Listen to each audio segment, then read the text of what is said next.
তুই তো এই মতো কাঁদিস না। আমার কাছে আমার সঙ্গে দেখা হলে রাস্তা পথে তুই আমার কাছে পয়সা চাস, কিন্তু আজকে কাঁদছিস কেন? মা হ্যাঁ? মা সিদ্ধ মা সিদ্ধ? মা সিদ্ধ মানে? মা সিদ্ধ বাবা সিদ্ধ। আই! মা সিদ্ধ মানে? মা সিদ্ধ। ও বুঝেছি, অনেক দিনের মা ও বাবার মারা হয়ে গেছে, মারা গেছে, তাই শ্রাদ্ধ হয়নি। ওরে বাবা, শোন, ব্যাপার হচ্ছে কি, সিদ্ধ মানে শ্রাদ্ধ করবে। হ্যাঁ?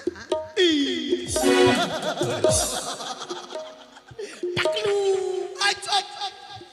এই শোন, শ্রাদ্ধ করবি? শ্রাদ্ধ সিদ্ধ। হ্যাঁ হ্যাঁ হ্যাঁ, ওটাই করবি। তোর কাছে পয়সা আছে? পয়সা পয়সা নেই? পয়সা না থাকলে ওরে বাবা, এই মতো কাঁদলে হবে না।